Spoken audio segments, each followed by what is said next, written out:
नमस्कार, स्वागत है आप सभी का एक बार फिर इस लाइव सेशन में। Welcome everyone. I hope you people are doing good. Am I audible and visible to you guys? क्या हम आपको बेहतरीन तरह से दिखाई सुनाई दे रहे हैं? Good evening. हाय नम्रा, और फिर अगला नाम बहुत कठिन है, पता नहीं क्या है। सितास्क, सितास्क, अरे आसान नाम क्यों नहीं रखते हो? सलायतुन Nisha, Om Prakash Chaudhary, Sanjeev, Jasveer, Kumud, Varsha, Simran, Pallavi, Abhishek, Surnali, Shivam and many others. Welcome to this session. Good evening everyone. तो आज है हमारे पास में chapter gender, religion and caste, class 10th civics का चैप्टर नंबर 3। सिविक्स का chapter number 3, gender, religion and caste, one of the most amazing chapter. बताइए, दिखाई सुनाई दे रहा हूं मैं आपको? हाय अथर्व।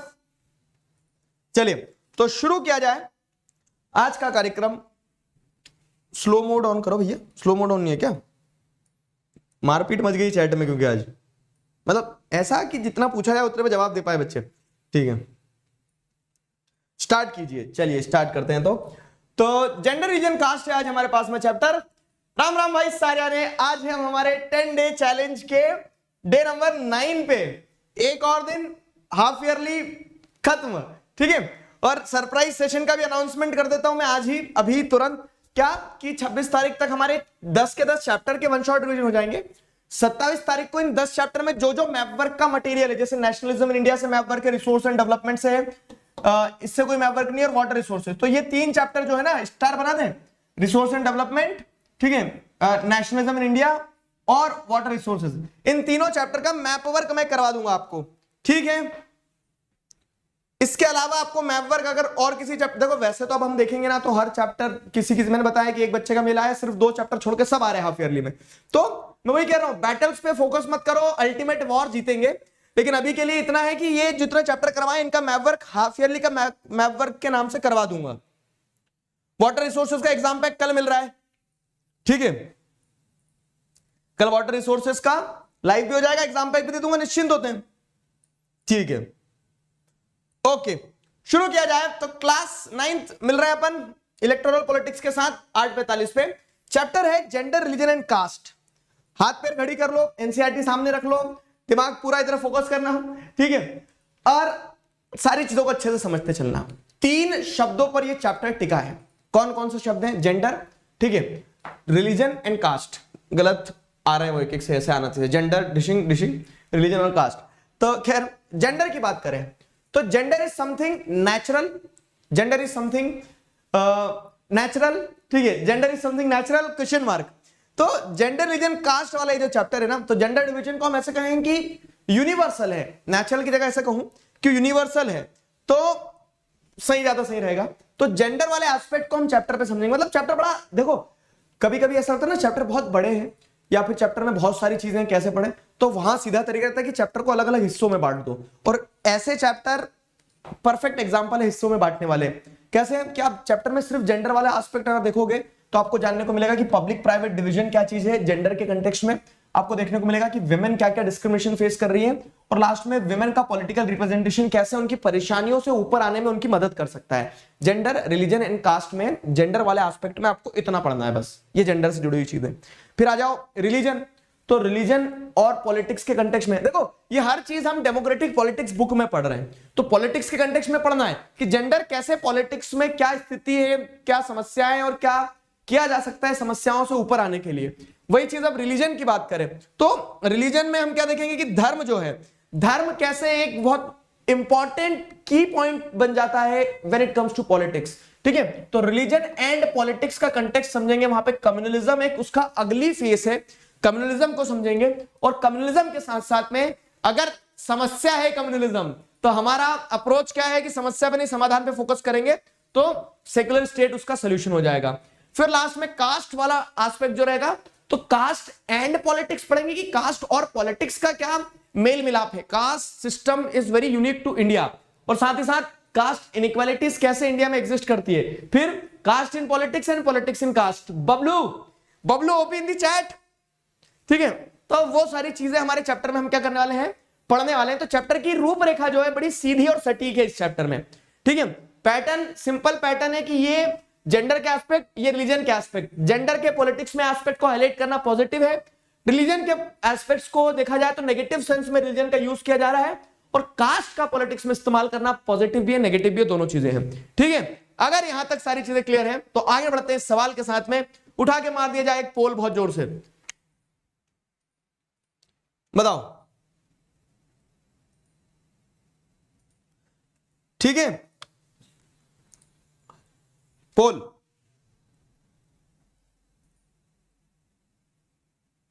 ठीक है। सवाल देखा, लेक्चर कितना बड़ा होगा जब तक चैप्टर कंप्लीट नहीं होगा, most probably 1 hour 5-10 minutes plus minus करो, ठीक है। तो कॉलम ए में दिया गया system that values men more than and gives them power over women, patriarchy होता है। ए का डी होना चाहिए, ए का डी, ये दो ऑप्शन में है तो इन दोनों में से कुछ होगा, ये दोनों तो आंसर होंगे नहीं। फिर क्या है, laws that deals with the marriage and divorce, family laws, ठीक है। तो 2 का सी होना चाहिए, 2 का सी, इन दोनों में से कुछ होगा। 3 का new generation takes up the occupation other than their ancestors, occupational mobility. 3 का बी, 3 का बी मिल गया हमें, C is the right answer. What do you guys say, C.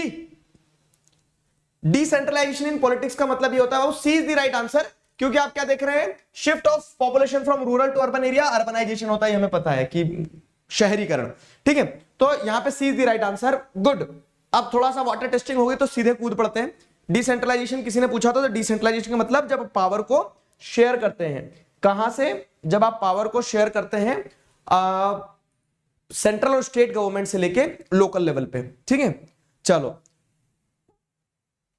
Fine, okay. तो अगर आगे बढ़े, जेंडर एंड पॉलिटिक्स से शुरू करें, तो gender is considered as natural and unchangeable, but there is a difference, there are 2 things, एक होता है सेक्स और दूसरा होता है जेंडर। अब जेंडर जो है ना, तो जेंडर क्या है ना, वो सोसाइटल कंस्ट्रक्ट है, सेक्स नेचुरल होता है। सेक्स नेचुरल कैसे होता है, तो जब एक व्यक्ति पैदा होता है तो बायोलॉजिकली वो कुछ ऑर्गन्स के साथ पैदा होता है, तो उस हिसाब से हम किसी को मेल कहते हैं, किसी को फीमेल कहते हैं। लेकिन जेंडर जो है, तो जेंडर क्या है, वो क्वालिटीज हम जो एस्क्राइब कर देते हैं मेल और फीमेल के साथ, वो जेंडर होता है। बहुत अच्छे समझना, सेक्स और gender are 2 different things. Gender is societal construction whereas sex is associated with the biology, ठीक है। और हम क्या करते हैं, सेक्स और जेंडर को इंटरचेंजेबली यूज कर लेते हैं। हम जेंडर को कंस्ट्रक्ट करते हैं, कैसे कंस्ट्रक्ट करते हैं जेंडर को, जैसे हम बोलते हैं कि लड़का है तो रोएगा नहीं, लड़की है तो उसको पिंक कलर पसंद होगा, ठीक है। तो अब क्या हो रहा है, मैंने पिंक, मतलब ये पिंक की शेड है, कोई सा टी शर्ट पहन ली, तो क्या हो रहा है ना, हम क्वालिटीज को सेक्स के साथ एसोसिएट कर देते हैं कि हाँ, मेल्स के लिए ये सारी चीजें हैं, फीमेल्स के लिए ये सारी चीजें हैं, जो कि क्या है, जो कि एक तरह से स्टीरियोटाइप बनाने जैसा है, जो कि स्टीरियोटाइप बनाने जैसा है। तो अब जैसे अगर हम देखें यहां पे, अब जैसे अगर हम यहां देखें तो आपको ये समझना होगा कि ये जो जेंडर इश्यूज है ये कितने डीपली रूटेड है हमारी सोसाइटी में, ठीक है। जेंडर कंस्ट्रक्शन जो है तो कितना डीपली रूटेड है, ठीक है। However it is not based on biology, तो जेंडर एक नेचुरल और अनचेंजेबल कंसीडर चीज समझी जाती है, बाकी जेंडर ऐसा नहीं है कि वो नेचुरल और अनचेंजेबल है, it is based on biology, ठीक है। Rather it is a social expectation, ठीक है, it is not based on biology, rather it is a social expectation and stereotype. तो जेंडर बायोलॉजिकल बेस्ड नहीं है, लोग उसे नेचुरल और अनचेंजेबल मानते हैं कि पुरुष है तो उन्हें तो मूंछ रखना ही पड़ेगी, ऐसा नहीं है, ठीक है। तो अब क्या हो रहा है कि बायोलॉजी को आप सोसाइटल एक्सपेक्टेशंस के साथ में क्या कर देते हो, फिक्स कर देते हो, तो वो जेंडर स्टीरियोटाइप्स बनाना हो गया, सोशल एक्सपेक्टेशन सेट करना हो गया। और उसका नुकसान क्या है, उसका नुकसान ये है कि फीमेल, ठीक है, फीमेल सेक्स जो है तो वो क्या करती है, वो डिस्क्रिमिनेशन सफर करती है उसके चलते कैसे, तो पब्लिक प्राइवेट डिवीजन हो गया। क्या जेंडर ऐसे कंस्ट्रक्ट किए गए कि घर के अंदर के सारे काम कौन करेंगी, महिलाएं करेंगी, और घर के बाहर के सारे काम पुरुष करेंगे। अब ऐसा नहीं है कि महिलाएं घर के बाहर काम नहीं कर सकती और घर के अंदर के काम करने में पुरुष कम पुरुष हो जाएंगे, लेकिन सोसाइटल एक्सपेक्टेशंस में जो मेल जेंडर बनाया गया है, तो मेल जेंडर को सोसाइटल एक्सपेक्टेशंस में ऐसा समझा गया कि वो पुरुष प्रधान समाज है, तो पुरुष प्रधान समाज में पुरुष घर का मुखिया होगा, वही बाहर काम करने जाएगा, वही घर का पालन पोषण करेगा। लेकिन मतलब वही काम महिला भी कर सकती है, पर सोसाइटल एक्सपेक्टेशन के चलते वो जो जेंडर कंस्ट्रक्शन हुआ है, क्या देखने को मिलता है कि एक पब्लिक प्राइवेट डिवीजन बन गया। अब जब पब्लिक प्राइवेट डिवीजन बन गया तो उसके चलते आपको यह समझ में आता है कि सेक्सुअल डिवीजन ऑफ लेबर है। पब्लिक प्राइवेट डिवीजन मतलब क्या है कि roles and responsibilities of male and female are, ठीक है, male and female are specifically ascribed. कैसे मेल एंड फीमेल की पब्लिक क्वालिटीज स्पेसिफिकली कैसे एस्क्राइब कर दिए कि ये बता दिया आपको सेक्सुअल डिवीजन ऑफ लेबर में कि मेल जो होंगे तो उनका काम घर के बाहर होगा, पैसे कमाने वाला होगा, फीमेल जो होंगी तो उनका काम घर तक ही सीमित होगा। समझ गए, उनका काम घर तक ही सीमित होगा। फिर क्या है, domestic work perform by women is not valued. और अब जब विमेन का काम घर तक ही सीमित होगा तो उनके द्वारा जो काम किया जाएगा उस काम की उतनी वैल्यू नहीं होगी। ऐसा माना जाएगा कि इट इज देयर रिस्पॉन्सिबिलिटी। खाना बनाना है तो कोई बड़ा काम नहीं है, वो महिलाओं का ही है, महिलाएं करेगी, ऐसा माना जाता है। ठीक है, ऐसा माना जाता है। तो इसके चलते आपको क्या देखने को मिलता है, इसके चलते आपको देखने को मिलता है कि ये पब्लिक प्राइवेट डिवीजन जो हो रहा है, इस पब्लिक प्राइवेट डिवीजन के चलते, इस पब्लिक प्राइवेट डिवीजन के चलते विमेन जो है तो वो डिस्क्रिमिनेशन फेस करती है। ठीक है, वो डिस्क्रिमिनेशन फेस करती है। पोल अब बंद हुआ क्या? ठीक है, 53% बच्चों ने सी आंसर दिया। तो इसके चलते विमेन डिस्क्रिमिनेशन फेस करती है। अब आपको ये भी देखने को मिल रहा है कि पब्लिक प्राइवेट डिवीजन है तो women are limited to the private domain. Private domain तक जब वो सीमित कर दी गई तो उस कारण से क्या है कि उनका पब्लिक में रिप्रेजेंटेशन भी नहीं है। पॉलिटिक्स में मेल डोमिनेट कर रहे हैं, फीमेल नहीं है। ठीक है, तो इसके चलते क्या होता है कि उनके इंटरेस्ट में भी कोई बात नहीं कर रहा है, उनके वेलफेयरमेंट के लिए, उनके अपलिफ्टमेंट के लिए भी कोई बात नहीं कर रहा है। तो उसी के चलते क्या होता है, उसी के चलते विद टाइम जब महिलाएं इकट्ठी हुई तो उन्होंने इस मुद्दे को पॉलिटिक्स में उठाना शुरू किया। इस मुद्दे को उन्होंने पॉलिटिक्स में उठाना शुरू किया और वो व्यक्ति जो पुरुष और महिला दोनों के समान अधिकारों की बात करता है, ठीक है, तो वो क्या कहलाता है, वो व्यक्ति जो है वो फेमिनिस्ट कहलाता है। और उसके एडवांटेज क्या हुआ है पता है? जब विमेन के साथ जो डिस्क्रिमिनेशन हो रहा था पब्लिक स्फीयर में, प्राइवेट स्फीयर में, उन इश्यूज को जब हाईलाइट करना शुरू किया गया तो उसका एडवांटेज ये हुआ कि विमेन एज ए इशू को क्या किया गया, विमेन एज ए इशू को रेज किया गया। ठीक है, विमेन एज ए इशू को रेज किया गया। और यहां पे जो व्यक्ति विमेन और मेन दोनों की इक्वालिटी की बात करता है वो व्यक्ति क्या कहलाता है? फेमिनिस्ट कहलाता है। ठीक है, और इस तरह से फेमिनिस्ट मूवमेंट स्टार्ट हुए। ठीक है, टेक AI 09। ठीक है, क्या हो गया भाई साहब, तुम क्यों सुपर चैट डाल रहे हो? मतलब क्या पूछना चाह रहे हो? डाल रहे हो तो कुछ पूछ लो, क्या पूछना चाह रहे थे? ठीक है, पहले पढ़ा रहा हूं, जब उस पर फोकस करना तो। लेकिन तो अब जैसे अगर हम देखें यहां पे फ्लो टूटता है और कुछ नहीं। ठीक है, तो जैसे अगर हम यहां देखें, यहां तक चीजें समझ में एक बार कनेक्ट करवा दूं। जेंडर को नेचुरल अनचेंजेबल माना जाता है लेकिन it is not based on biology, but अब क्योंकि सोसाइटल एक्सपेक्टेशन है, स्टीरियोटाइप्स हैं, तो उसके चलते आपको देखने को मिलता है, उसके चलते आपको देखने को मिलता है कि पब्लिक प्राइवेट डिवीजन डेवलप हुआ जहां पे सेक्सुअल डिवीजन ऑफ लेबर देखने को मिलता है कि विमेन जो है घर के अंदर के काम करेंगी, मेन जो है घर के बाहर के काम करेंगे। और इसी के चलते आपको क्या देखने को मिलता है कि विमेन का पब्लिक लाइफ में, स्फीयर में कोई रिप्रेजेंटेशन नहीं है, कोई उनका इंटरेस्ट रखने वाला नहीं था। और जब इन इश्यूज को हाईलाइट किया गया पॉलिटिक्स में, उससे कहीं ना कहीं विमेन के राइट्स के ऊपर, विमेन के इक्वालिटी के ऊपर अवेयरनेस डेवलप हुई। और जब विमेन के इक्वालिटी के ऊपर अवेयरनेस डेवलप हुई तो उसे क्या कहा गया? तो उसे फेमिनिस्ट मूवमेंट कहा गया। और एक वो व्यक्ति जो मेल और फीमेल दोनों की इक्वल राइट्स में बात करता है। ऐसा नहीं कि फेमिनिज्म के नाम पे आप महिलाओं को ज्यादा तवज्जो दे रहे हैं पुरुष से, तो वो तो वही हो गया कि आंख के बदले आंख ले ली और विश्व को अंधा कर दिया। तो फीमेल और मेल दोनों बराबर हो, ऐसा ना हो कि फीमेल को एक्स्ट्रा एडवांटेज दिया जाए। ठीक है, तो वो फेमिनिस्ट होते हैं। Feminist are those who believed in the equal rights of both male and female. ठीक है, and this help to improve the women's role in public life. और इससे फेमिनिस्ट मूवमेंट से कहीं ना कहीं पब्लिक लाइफ में विमेन की स्थिति सुधरी है। जैसे आप देखेंगे तो हमारे देश में उतनी ना सुधरी हो, लेकिन Scandinavian countries, Norway, Sweden, Finland, यहाँ पे पॉलिटिक्स में विमेन का रिप्रेजेंटेशन मेन से ज्यादा है। ठीक है, तो इस तरह से विमेन का पार्टिसिपेशन पब्लिक लाइफ में बढ़ा है। ठीक है, अब जैसे देखेंगे, लेकिन हमारे देश में क्या स्थिति है? तो हमारे देश में अगर देखा जाए क्या स्थिति है तो still due to the male dominated and patriarchal nature of our society, हमारा समाज जो है तो पुरुष प्रधान समाज है। ठीक है, हर सोसाइटी, जैसे यूरोपियन सोसाइटी थोड़ी ऐसे प्रोग्रेसिव हो गई, कैसे कि जेंडर इक्वालिटी में उन लोगों ने बहुत कुछ अचीव कर लिया है। ठीक है, जेंडर इक्वालिटी में जो यूरोपियन सोसाइटी है, यूरोपियन सोसाइटी ने बहुत अचीव कर लिया जेंडर इक्वालिटी में। हमारी सोसाइटी में आज भी आपको क्या देखने को मिलता है कि मेल डोमिनेशन वाला पार्ट आपको देखने को मिल रहा है। ठीक है, अब वो जो मेल डोमिनेशन वाला पार्ट देखने को मिल रहा है तो उसके चलते आपको क्या देखने को मिलता है कि ये जो patriarchal nature of our society है, इसका डिसएडवांटेज ये है कि विमेन आज भी डिस्क्रिमिनेशन और ऑपरेशन फेस करती है in various aspects of the life. अब विमेन ऑपरेशन और डिस्क्रिमिनेशन कहां फेस करती है, ये आ गया आपका सवाल। अलर्ट, ध्यान दो, क्या सेक्सुअल डिवीजन ऑफ लेबर क्या होता है, सेक्स और जेंडर में डिफरेंस क्या होता है, फेमिनिस्ट क्या होता है। ठीक है, वो सारे कीवर्ड्स क्वेश्चन के फॉर्म में। और एक बड़ा क्वेश्चन यहां ये बनेगा, what are the discriminations and operations faced by women still in our society, ठीक है, what are the different aspects where women face discrimination. किसी भी तरह से सवाल आए तो बनना चाहिए। क्या है सवाल, ये आया सवाल, मतलब सवाल आ गया समझ में कि विमेन डिस्क्रिमिनेशन ऑपरेशन कैसे फेस कर रही है, क्यों फेस कर रही है। तो पहला पॉइंट कि लिटरेसी रेट की अगर बात करें तो लिटरेसी जो है विमेन की मेन की अपेक्षा कम है। लिटरेसी रेट में अगर जैसे आप देखेंगे तो मात्र 54% ही विमेन लिटरेट है, वेरस वो मेल के कंटेक्स्ट में देखा जाए तो मेल में लिटरेसी रेट ज्यादा है, ठीक है। और ऐसा क्यों है, क्योंकि ड्रॉप आउट रेट जो है ना तो वो विमेन के ज्यादा है। जैसे एक फैमिली में अगर आप देखेंगे तो parents will prefer to send their male child to the school. ऐसा माना जाता है घर का बेटा है, कल को हमारा बुढ़ापे का सहारा बनेगा। हाँ, लड़की तो तुम्हें बुढ़ापे में गला दबा देगी, ऐसा कुछ नहीं होता ना। लेकिन क्या होता है, due to the patriarchal society आपको क्या देखने को मिलता है कि ड्रॉप आउट रेट जो है वो लड़कियों के ज्यादा है। अगर पढ़ाई बंद करने की बारी आती है तो पहले लड़कियों की कराई जाती है, और उस कारण से क्या होता है कि लिटरेसी रेट जो है फीमेल का कम है। तो this is one point, this is one aspect where the women face discrimination. Second, work proportion of women among the highly paid and valued job is still very small. Working hours बहुत ज्यादा है। और अब क्या हो रहा है कि अब जॉब्स की अगर बात की जाए ना तो जो हाईली पेड जॉब्स हैं वहां पे मेल का डोमिनेशन आपको ज्यादा देखने को मिलेगा।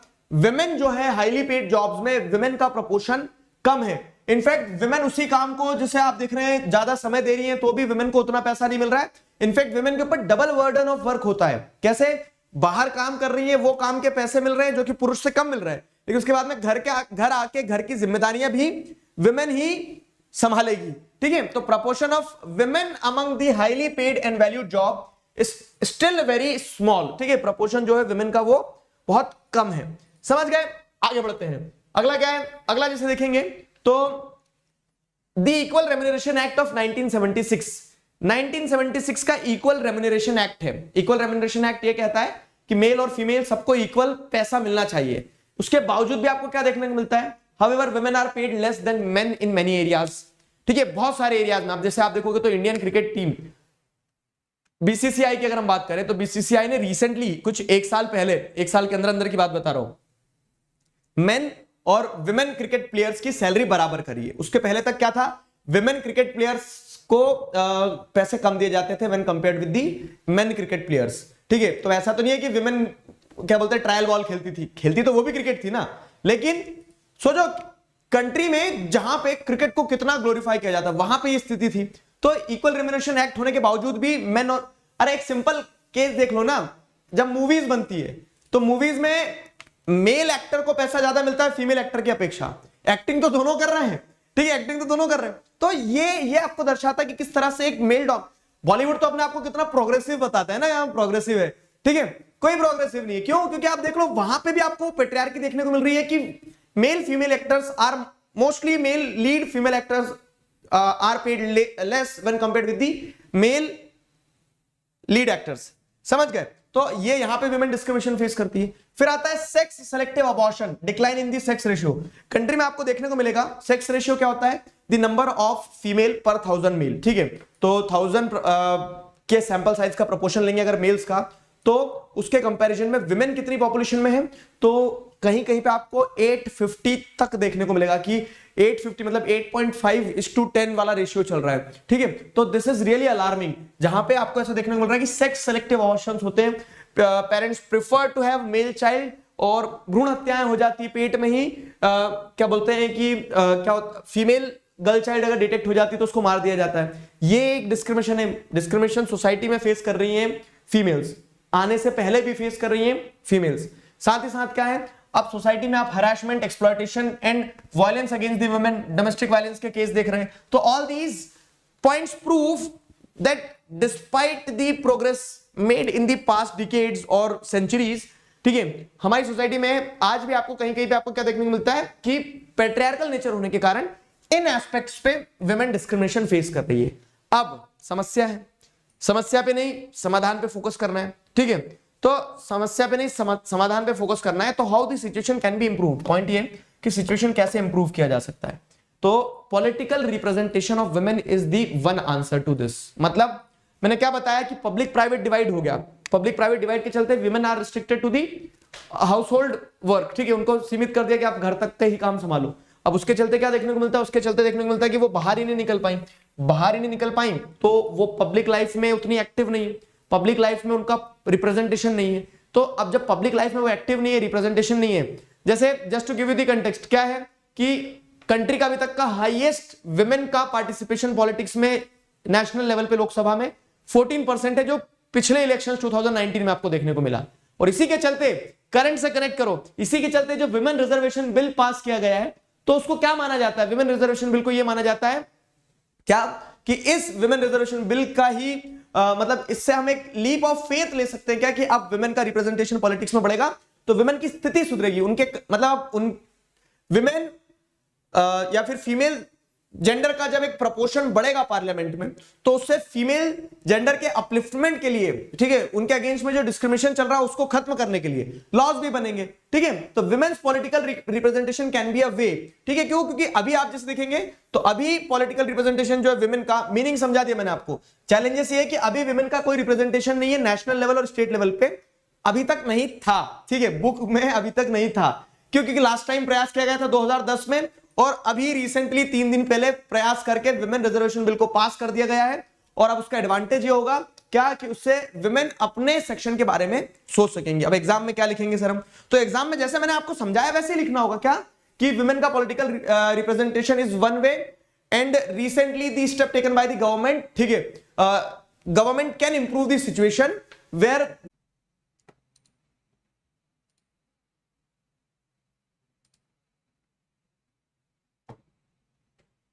ठीक है। हाँ, all good all good all good all good, आ गया आ गया, सब्र नहीं है बिल्कुल भी ना। चलो अभी फाइन। तो मैंने यही बताया है कि विमेन रिप्रेजेंटेशन बिल जो है तो कहीं ना कहीं क्या कर देगा, स्थिति सुधारने में हमारी मदद करेगा। तो यहां पे हमारा पार्ट कंप्लीट हो गया था। अब ये सवाल, there is only one official religion for Indian states for maintaining its secular status, ठीक है। Communalism is one of the major challenge. अब लैग चले गया फिर आ गया। इस सवाल का जवाब देखो और पोल दे दो बच्चे खेलते रहेंगे थोड़ा देर, जब तक इतने में से हो जाएगा लैग। मैप वर्क परसों करेंगे बाबू, परसों।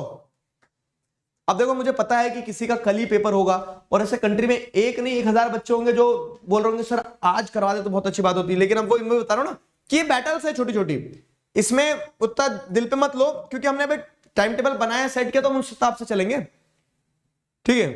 फाइनल एग्जाम में सब एक साथ 10वीं का पेपर दोगे, सबको एक साथ करवा देंगे और टाइम से बहुत पहले करवा देंगे सारी चीजें, ठीक है। चलो तो यहां पे अब कहानी क्या बन रही है, सवाल का जवाब देखो। तो असर्शन इज फॉल्स और रीजन इज ट्रू, तो D is the right answer. Poll दे दिया था, हाँ, D is the right answer. क्यों? क्योंकि there is only one official religion, नहीं, there is no official religion for the Indian states to maintain its secular status. Coming on to the second part of the chapter के second tier पे आ गए हम, ठीक है। Chapter एक auto की तरह चल रहा है, जेंडर वाला एस्पेक्ट पूरा पढ़ लिया। क्या क्या देखा हमने उसमें, देखा कि जो पब्लिक प्राइवेट डिवीजन वाली चीज थी, सेक्स और जेंडर का एस्पेक्ट, फेमिनिज्म वाला पूरा पार्ट, विमेन कहां डिस्क्रिमिनेशन फेस कर रही है और कैसे डिस्क्रिमिनेशन को खत्म किया जा सकता है, वो तीनों चीजें हमने देख ली, ठीक है। वो तीनों चीजें हमने देख ली। What is the mean of stereotypes and secular state, ठीक है।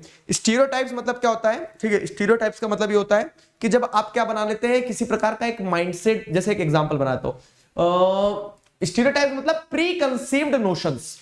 फाइन, आपने ये स्टीरियोटाइप बना लिया कि गांव के लोग जो है वो पढ़ते नहीं है, गांव के लोगों को कुछ नहीं आता, वो टेक्निकली एडवांस नहीं होते, ऐसा बिल्कुल भी नहीं है। और ठीक है, तो अब क्या हो रहा है कि अब जैसे अगर आप देखेंगे, अगर आप ऐसी सोच बना लोगे कि हर गांव के व्यक्ति को देख के आपको ऐसा लगेगा कि पढ़े लिखे नहीं होते, प्रोग्रेसिव नहीं होते, सोच ठीक नहीं होती है, तो वो आप स्टीरियोटाइप बना लोगे। मैं खुद गांव से हूं and I am proud of that, ठीक है। तो अब हुआ क्या कि अगर आप नोशन ऐसा बना लेते हो कि नहीं गांव के लोग तो ऐसे ही रहते, तो वो क्या हो गया, वो आपने एक स्टीरियोटाइप बना लिया, तो वो स्टीरियोटाइप्स कहलाते हैं, ठीक है।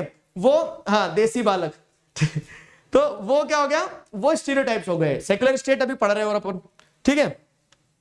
स्टीरियोटाइप मतलब प्री कंसीव्ड नोशंस क्रिएट करना on the basis of few examples और फ्यू इंस्टांसेस, ठीक। चलो आगे बढ़ते हैं। Religion and communalism and politics, religion and communalism and politics. अब आ जाओ, religion, communalism and politics, expression और of religion in politics. Religion का पॉलिटिक्स में एक्सप्रेशन सही है गलत है वो चीज समझेंगे, उसके पहले समझ लो कि रिलीजन पॉलिटिक्स में एक्सप्रेस कैसे किया जाता है, कंसर्न क्या है। अब हम जेंडर को पढ़ा, तो जेंडर को हमने क्या देखा कि जेंडर को जब पॉलिटिक्स में हाईलाइट किया गया तो उसके पॉजिटिव आउटकम है। क्यों? क्योंकि जेंडर डिवीजन को जब पॉलिटिक्स में हाईलाइट किया तो उससे ये समझ में आया कि हाँ, एक जेंडर जो है विमेन का वो डिस्क्रिमिनेशन फेस कर रहा है और एक जेंडर जो है विमेन का उसने डिस्क्रिमिनेशन फेस किया, और उस डिस्क्रिमिनेशन के चलते आपको क्या देखने को मिला, उस डिस्क्रिमिनेशन के चलते आपको देखने को मिला कि जब पॉलिटिक्स में इस इशू को उठाया गया तो उससे विमेन का अपलिफ्टमेंट हुआ। जैसे अब जेंडर इशू उठाया गया तभी तो विमेन रिजर्वेशन बिल पास हुआ, और उसी के चलते तो आपको क्या देखने को मिला कि विमेन का अपलिफ्टमेंट होगा। ठीक है, अब वही चीज आती है पॉलिटिक्स के कंटेक्स्ट में, और वही चीज आती है रिलीजन के कंटेक्स्ट में, कि रिलीजन को जब पॉलिटिक्स में उठाया गया तो वो पॉजिटिव है या नेगेटिव है। तो अगर हम जैसे देखें तो रिलीजन का हमें एक नेगेटिव इंपैक्ट देखने को मिला। क्या? कि रिलीजन के नाम पे पॉलिटिक्स में क्या किया जाता है, वोट बैंक की पॉलिटिक्स खेली जाती है। रिलीजन के नाम पे आपको क्या देखने को मिलता है, रिलीजन के नाम पे आपको देखने को मिलता है कि चीजें गड़बड़ की जाती है। कैसे गड़बड़ की जाती है कि एक धर्म के लोगों को दूसरे धर्म के लोगों के साथ लड़ा दिया जाता है। ठीक है, ये रिलीजन के नाम पे हो रहा है। तो expression on off religion in politics, तो अगर जैसे देखें तो महात्मा गांधी का क्या मानना था कि religion can never be separated from politics. तो इसका मतलब ये नहीं था उनका कि हिंदू मुस्लिम करवा दो या फिर रिलीजन के नाम पे वोट बैंक बना लो, ये वो सारी चीजें। गांधी जी का जब गांधी जी ने ये स्टेटमेंट दिया religion can never be separated from politics, तो उसके थ्रू गांधी जी ये चाहते थे कि जो वैल्यू है रिलीजियस वैल्यूज, जैसे रिलीजियस वैल्यूज ये कहती है, क्या कहती है रिलीजियस वैल्यूज, कि हर धर्म में मानवता की बात की गई है, ह्यूमैनिटी। ठीक है, हर धर्म में मानवता की बात की गई, तो मानवता को पॉलिटिक्स में भी डाला जाए। तो इस तरह से वो चाहते थे कि religious value should included in politics. Her religion आपको ऑनेस्ट होना सिखाता है, तो वो ऑनेस्टी पॉलिटिक्स में आना चाहिए। तो ये महात्मा गांधी का ऑब्जेक्टिव था, लेकिन पॉलिटिशियंस ने बहुत ज्यादा सीरियसली ले लिया उस चीज को। उन्होंने बोल दिया नहीं, महात्मा गांधी का कहना था religion can never be separated from politics, तो हम पॉलिटिक्स रिलीजन के नाम पे ही करेंगे। ठीक है, ये हो गया। फिर दूसरा क्या है, कम्युनल राइट्स। अब ये कहते हैं कि इंस्टांसेस आर देयर कि जहां पे पॉलिटिक्स में रिलीजन का यूज करके जब सिचुएशन बिगड़ती है तो दंगे होते हैं, कम्युनल राइट्स होते हैं, और वहां पे फिर क्या होता है, डिफरेंट ग्रुप्स जो हैं वो सफर करते हैं, माइनॉरिटीज सफर करती है। ठीक है, तो चाहे किसी भी धर्म का व्यक्ति हो, हर व्यक्ति को क्या होता है, नुकसान सहना पड़ता है। तो रिलीजन और पॉलिटिक्स को बहुत दूर रखा जाना चाहिए। फाइन। इनफैक्ट आप जैसे देखते हैं तो विमेन्स ग्रुप जो है, तो they often cite that discrimination with the women are taking place under the name of family laws. Family laws का अगर जैसे बात की जाए तो फैमिली लॉज में क्या हो रहा है, जैसे ट्रिपल तलाक का कॉन्सेप्ट है। ट्रिपल तलाक का कॉन्सेप्ट क्या कहता है, ट्रिपल तलाक का कॉन्सेप्ट ये कहता है कि जो था मतलब कि तलाक तलाक तलाक और तलाक हो गया, और ऐसे कैसे तलाक हो गया, तो बोल दिया कि ये फैमिली लॉ है। ठीक है, शरीयत लॉ के हिसाब से ऐसे ही तलाक होता है। तो अब हो क्या रहा है कि अब शरीयत लॉ एक रिलीजन से जुड़ा हुआ लॉ है, लेकिन उस रिलीजन के नाम पे आपको क्या देखने को मिल रहा है कि विमेन ने डिस्क्रिमिनेशन फेस किया। रिलीजन के नाम पे जैसे अगर आप देखेंगे तो क्या हो रहा है, विमेन बहुत जगह डिस्क्रिमिनेशन फेस करती है। कि पहले क्या होता था कि हिंदू अनडिवाइडेड फैमिली के लॉ के हिसाब से प्रॉपर्टी में फीमेल का कोई अधिकार नहीं होगा। ठीक है, एक हिंदू परिवार में प्रॉपर्टी जो होगी पिता की वो बेटों को बटेगी, बेटी को उसमें कोई हक नहीं दिया जाएगा। तो बेटी भी लाइक मैं क्या करूं, फिर जॉब छोड़ दूं। ठीक है, तो डिस्क्रिमिनेशन विमेन फेस करती धर्म के नाम पे। तो दीज इंस्टांसेस शो कि the relation between politics and religion is mix. ठीक है, कि उसके पॉजिटिव भी देखने को मिल रहे हैं, नेगेटिव भी देखने को मिल रहे हैं। तब अब आपको समझना होगा, ठीक है, तब आपको देखना होगा कि these instances of relationship between the religion and politics, ठीक है, इन्हें अगर एनालाइज करोगे तो आपके मन में एक सवाल आएगा कि इज इट गुड और बैड। तो अब आपको इसका एक बहुत अच्छा आंसर समझना होगा, क्या कि एट टाइम्स गवर्नमेंट को इंटरवीन करना पड़ता है, मतलब पॉलिटिक्स को रिलीजन के साथ में इंटरवीन करना पड़ता है। जैसे वो ये कि ट्रिपल तलाक इशू जो था तो उसको बैन करने के लिए पॉलिटिक्स में रिलीजियस इश्यूज या फिर गवर्नमेंट को रिलीजियस इश्यूज में इंटरवीन करना पड़ा। ठीक है, तो वो एट टाइम्स सही भी है, जरूरी भी है, लेकिन आपको ये देखना होगा कि वो तब तक ठीक है, तब तक जरूरी है जब तक क्या होगा, these political acts where religion is being interfered or religion is touched upon are not wrong as long as they treat every religion equally। तब तक तो ठीक है जब तक धर्म में सारे धर्म को एक समान रूप से देख के ट्रीट किया जा रहा हो, तब तक कोई दिक्कत नहीं है। लेकिन अगर मान लो एक रिलीजन को ही गवर्नमेंट सपोर्ट कर रही है, दूसरे रिलीजन को नहीं कर रही है, एक रिलीजन को गवर्नमेंट ने ठान लिया कि इस रिलीजन को क्या करना है, परेशान कर देना, दूसरे रिलीजन को ये ठान लिया कि इसको फेवर करना है, तो उससे क्या होगा ना, उससे चीजें अगली टर्न आउट हो सकती है और उस स्थिति को कम्युनलिज्म कहेंगे हम। कम्युनलिज्म पढ़ा रहा हूं अभी क्या है, बाकी अभी आपको ये समझना है कि रिलीजन और पॉलिटिक्स के बीच में अगर रिलेशंस की बात की जाए तो गुड है या बैड है, तो ये लाइन अपने आप में सार है क्या कि these political acts are not wrong as long as they treat every religion equally. और जब हर धर्म को समान रूप से नहीं देखा जाता है then it may turn into communalism. अब आ जाओ कम्युनलिज्म पे। यहां तक समझ में आ गया तो give me a thumbs up. क्यों? क्योंकि कम्युनलिज्म में आपको एक बार में बहुत अच्छे से समझाने वाला हूं, ये मान के बैठ जाओ। Give me a thumbs up अगर यहां तक समझ में आया तो बताओ।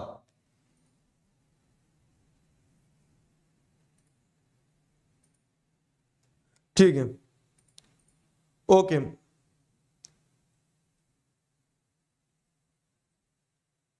क्या समझ नहीं आया वो ये बताओ। नहीं समझ आया जो लिख रहे। इस communalism only based on religion और what? Yes it is based on religion. क्या है अभी समझा रहा हूं। लिटरेसी रेट से बर का है सर, मतलब हिंदी में बोलो बाबू, क्या कहना चाह रहे हो? We should sir should we make notes while watching lecture? No not at all. ठीक है, stunts are to be performed under the supervision of experts. Notes का क्या करोगे? मैं देता दूंगा टेलीग्राम चैनल पे, अभी पढ़ लो ना। मनी एंड क्रेडिट भी करा देना प्लीज। करवाएंगे, बिल्कुल करवाएंगे, चिंता ना करो। कब एग्जाम तुम्हारा? ठीक है, अब आ जाओ कम्युनलिज्म। कम्युनलिज्म जेंडर पर भी होता क्या? नहीं। कम्युनलिज्म शब्द ही किसके लिए? जब धर्म के आधार पर डिस्क्रिमिनेशन हो रहा हो। अब वो समझा रहा हूं, हाँ चलो समझ आ गया। Feminist is the person one who believes in the equal rights of main and female, main and women. ठीक है, मेन एंड वुमेन के इक्वल राइट्स में जो विश्वास करता है वो व्यक्ति कम्युनिस्ट फेमिनिस्ट कहलाएगा। ठीक है, आ जाओ कम्युनलिज्म। तो देखो कम्युनलिज्म एक आइडियोलॉजी है। आइज्म लगा आइडियोलॉजी। कैसी आइडियोलॉजी है? सिंपल एक ऐसी आइडियोलॉजी है जहां पे मैंने आपको क्या बताया कि पॉलिटिक्स और रिलीजन का इंटरफेरेंस जो है, तो it is good as long as all the religions are treated equally. लेकिन अगर सरकार एक धर्म को बहुत अच्छे से ट्रीट कर रही है, एक धर्म को बहुत अच्छे से ट्रीट नहीं कर रही है, तो वो क्या कहलाएगा? वो कम्युनलिज्म कहलाएगा। ये मैंने आपको सीधा समझाया। अब उसको और डिटेल में समझाऊं अगर आपको, तो कम्युनलिज्म एक आइडियोलॉजी है जहां पे क्या हो रहा है, एक बिलीफ है, एक आइडियोलॉजी है जहां पे people belonging to the same religion should form a nation. ठीक है, ये माना जाता है। ठीक है, कि एक धर्म के लोग हैं तो वो एक राष्ट्र बनाएंगे। ठीक है, and in this process the power of state is used to establish domination of one religious group over the other. ठीक है, इस प्रोसेस में क्या होगा? इस प्रोसेस में जैसे अगर आप देखोगे तो इस प्रोसेस में यह माना जा रहा है कि कम्युनलिज्म एक ऐसी फिलॉसफी है जहां पे people belonging to one religion should form a country. ये मान रहा है कि एक धर्म के लोग हैं तो एक देश बना दो उनका। लेकिन ये लोग ही नहीं मान रहे हैं, सिर्फ सरकार भी इस चीज में क्या कर रही है, एक धर्म के लोगों की मदद कर रही है कि हाँ एक धर्म के लोगों का एक देश होगा। और सरकार भी उस चीज को जब सपोर्ट कर रही है, जब सरकार भी उस चीज को सपोर्ट कर रही है, ठीक है, तब इस तरह की माइंडसेट को, इस तरह के आइडियोलॉजी को, इस तरह के ट्रेंड को कम्युनल ट्रेंड या फिर कम्युनलिज्म कहेंगे। ठीक है, समझ में आया? टेलीग्राम पे कैसे मिलेगा? मैं आऊंगा टेलीग्राम पे, कैसा टेलीग्राम का कैप पहन के बोलूंगा सर आपका ऑर्डर आया है। और टेलीग्राम एक ग्रुप है, लिंक लगाओ कहीं पे, हाँ ये लगी है टेलीग्राम। ये टेलीग्राम चैनल ज्वाइन करोगे, इस पे पीडीएफ दूंगा क्लास के बाद में। ठीक है, तो ये समझ में आया क्या है कम्युनलिज्म? एक बिलीफ है जहां पे ये माना जाता है कि people belonging to the same religion should form a nation and in this process the power of state is used to establish domination. Give me a thumbs up अगर कम्युनलिज्म की डेफिनेशन समझ में आई। क्या होता है और कम्युनलिज्म, एक communal state कैसे बनता है, वो पूरी चीज समझाता हूं। देखो इसको एनालाइज करेंगे हम। ठीक है, तो इसमें रिलीजन को as a basis of society माना जाता है कि एक धर्म के लोग सारे एक साथ रहेंगे। ये रिलीजन को आप as a basis of society मान रहे हैं। ठीक है, beliefs of one religion are presented as superior to those of other religions. ठीक है, एक धर्म के लोगों को एक ग्रुप बना दिया, कम्युनिटी बना दिया, और यह माना जाता है कि जो मेजोरिटी रिलीजन है, वो मेजोरिटी रिलीजन के जो लोग हैं ना, उनका मानना या सोचना सही है। माइनॉरिटी रिलीजन के लोग जो उनको कुचल दिया जाए, माइनॉरिटी रिलीजन के लोग जो है तो उनके बारे में कुछ नहीं सोचा जाए। ठीक है, उनके बारे में कुछ नहीं सोचा जाए। तो ये क्या हो गया? ये belief of one religion are presented as superior to those of other religion. ठीक है, एक रिलीजन के लोगों को के बिलीफ को सुपीरियर बताया जाता है। The followers of a particular religion must belong to one community, their fundamental interest are the same. और क्या माना जाता है कि follower of a particular religion जो है तो वो सारे लोग एक तरह से सोचते हैं, तो एक देश बनाएंगे। वो दूसरे धर्म के लोग जो दूसरी तरह से सोचते हैं, उनको उनके साथ जोड़ने की जरूरत नहीं है। समझ में आया? अब ये क्या हो रहा है, ये देखो, ये प्री कंसीव्ड नोशन, ये स्टीरियोटाइप बनाने जैसा है कि the follower of particular religion must belong to one community, their fundamental interest are same. हो सकता है कि दो लोग जो एक ही धर्म को बिलोंग करते हो लेकिन दोनों अलग अलग सोच रहे हो।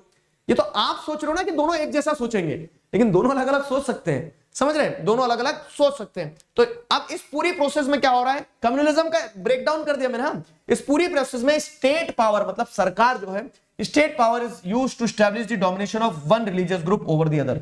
ठीक है, स्टेट पावर, सरकार की पावर का, शक्तियों का इस्तेमाल किया जा रहा है डोमिनेशन एस्टैब्लिश करने के लिए। ठीक है, डोमिनेशन एस्टैब्लिश करने के लिए। Thinking behind the communal mind, तो this is the thinking behind the communal mind. ठीक है, this is the thinking behind the communal mind, that religion is the basis of society, beliefs of my religion are superior to the belief of other religion।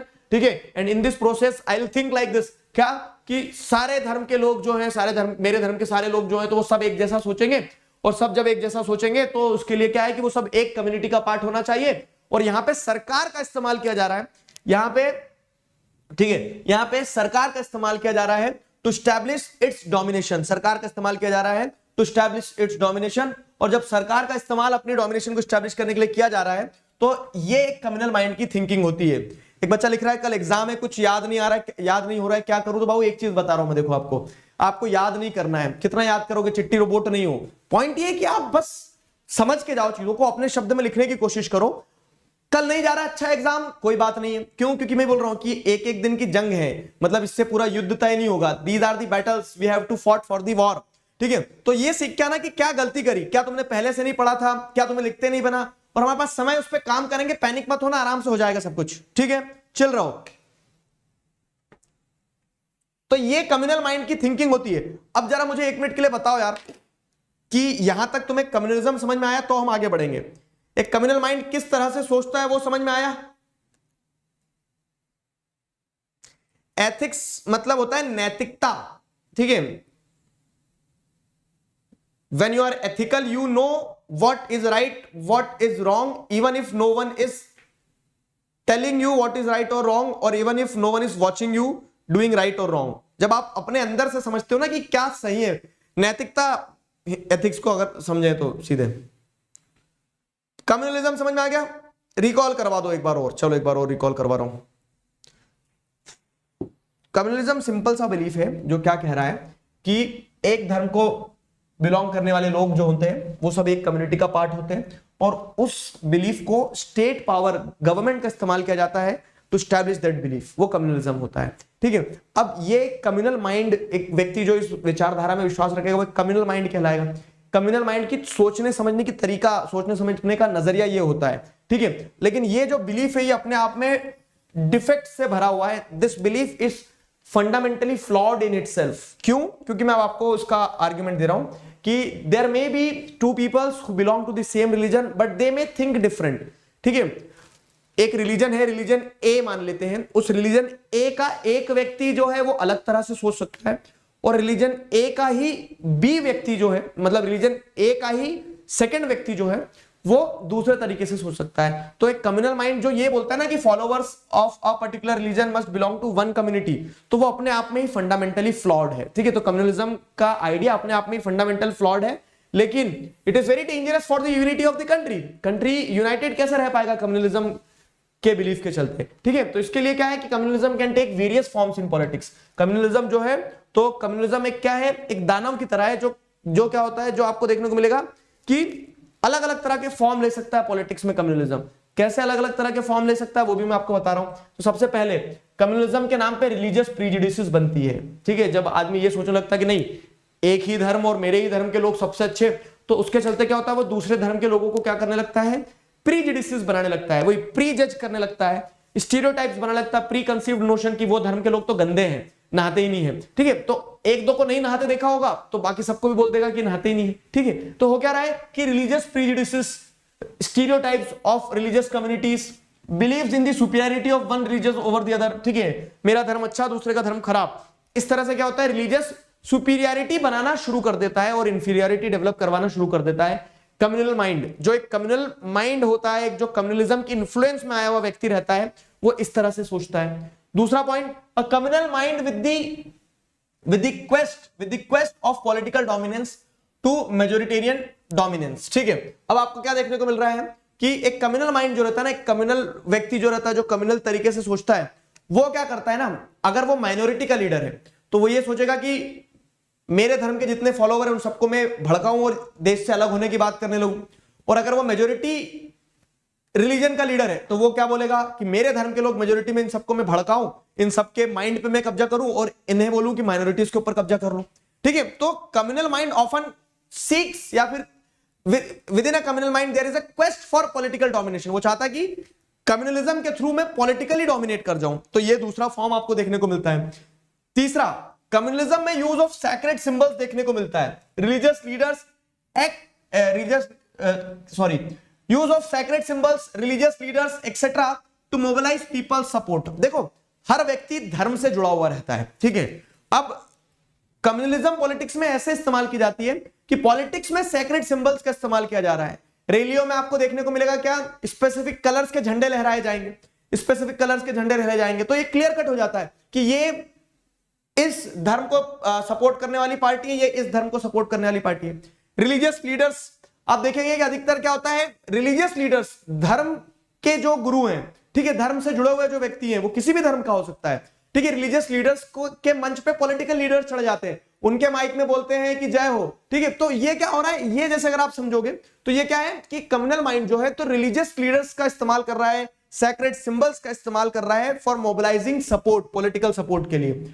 और ugliest form communalism का जो हो सकता है वो क्या हो सकता है कि sometime communalism takes its most ugly form of communal violence, riots and massacres. और सब मोस्ट अगलीस्ट फॉर्म जो कम्युनलिज्म का आपको देखने को मिल जाएगा वो ये होगा कि कम्युनलिज्म दंगे में कन्वर्ट हो जाता है, खून खराबा होता है, ठीक है, मार काट मच जाती है। तो this is the most ugliest form.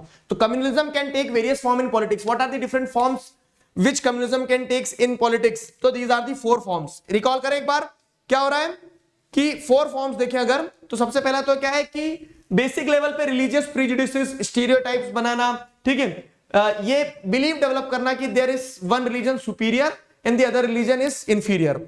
दूसरा आपको क्या देखने को मिलता है कि एक कम्युनल माइंड जो रहता है तो they often seek political domination, there is a quest for political domination. तीसरा आपको देखने को मिलता है कि सैक्रेड सिंबल्स का और रिलीजियस लीडर्स का इस्तेमाल।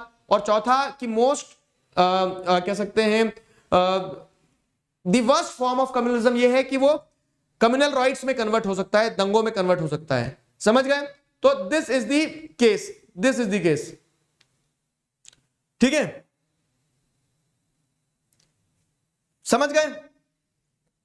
Give me a thumbs up अगर यहां तक चीजें समझ में आई है तो। अब पॉइंट ये है कि समस्या है कम्युनलिज्म, तो सर समाधान क्या है? Communalism is a problem, is an issue. इसका सॉल्यूशन क्या है? तो सॉल्यूशन है सेक्युलर स्टेट। आ जाओ, सेक्युलर स्टेट समझाता हूं। ठीक है, तो कम्युनलिज्म में क्या हो रहा है कि एक धर्म को प्रमोट किया जा रहा है, तो उसका सॉल्यूशन ये है। एथनिक क्या होता है? एथनिक मतलब जब आप एक शेयर्ड कल्चर के बेसिस पे एक आइडेंटिटी को देखना शुरू करते हैं। ठीक है, अब जैसे अगर आप देखेंगे तो इसका सॉल्यूशन क्या है? Secular state. जब एक सेकंड, हाँ just give me minute.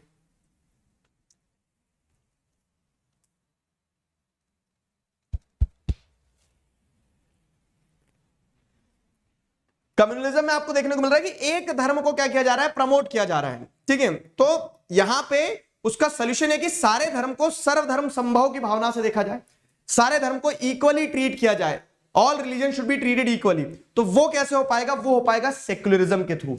Secular state का मतलब क्या है? मीनिंग समझना। हाँ, सेक्युलर स्टेट का मीनिंग ये है, सेक्युलर स्टेट का मीनिंग ये है कि when no religion is given, ठीक है, नो सिंगल रिलीजन, ठीक है, no single religion is given priority, ठीक है, और all religions are treated equally,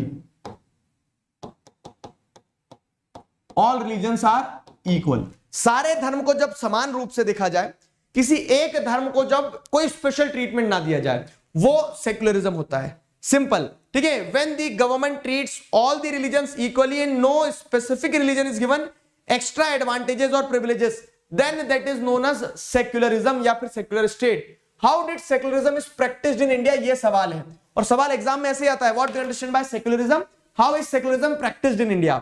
समझ गए?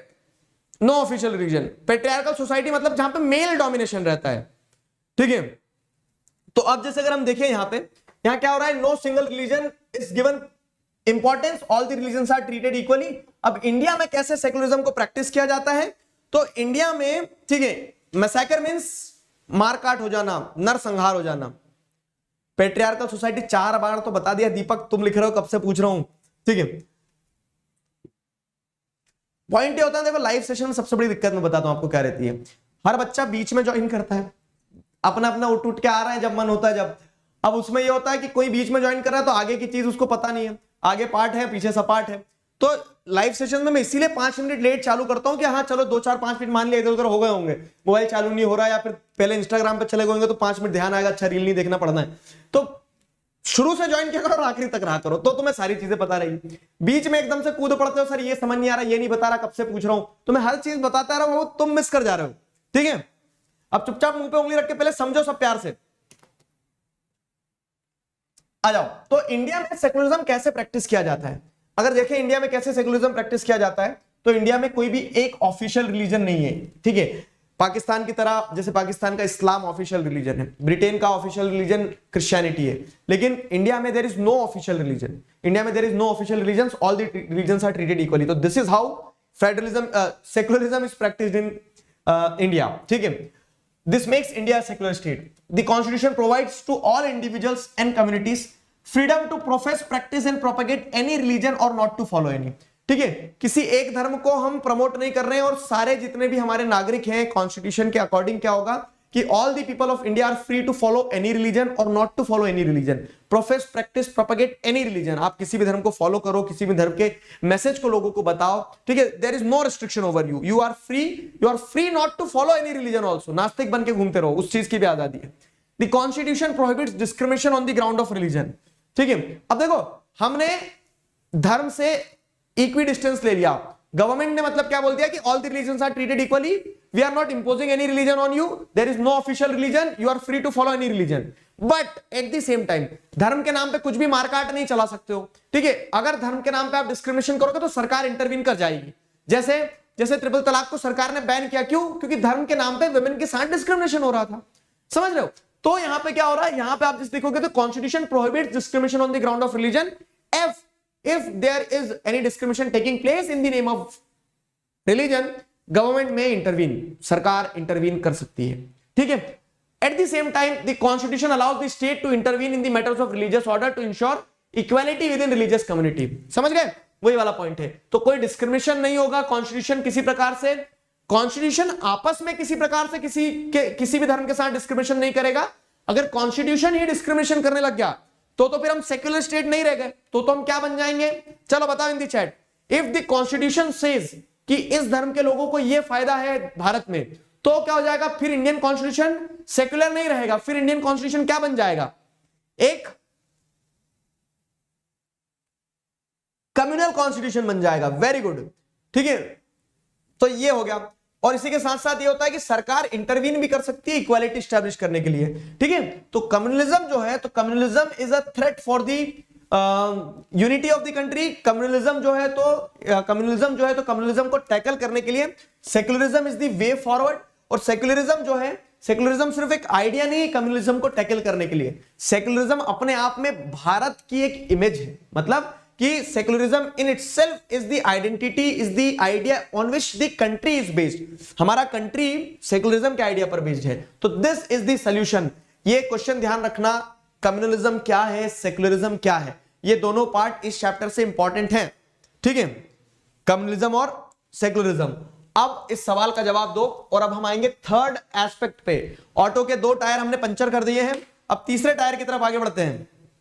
चैप्टर में 3 ब्रॉड इश्यूज है, जेंडर, ठीक है, रिलीजन और कास्ट। तो अब हम कास्ट पढ़ेंगे, ठीक है। नॉर्डिक मतलब क्या होता है? नॉर्डिक कंट्रीज यानी कि जो ऊपर नॉर्थ साउथ पोल के पास की कंट्रीज है, सॉरी नॉर्थ पोल के पास की, ठीक है, तो वो नॉर्डिक कंट्रीज कहलाती हैं।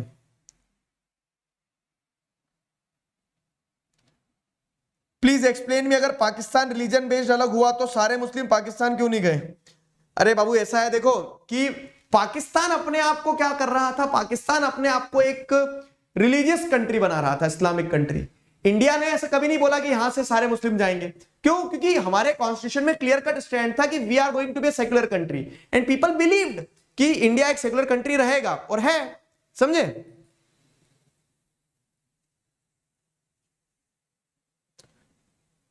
communal politics is based on the idea that religion is the principal basis of social community।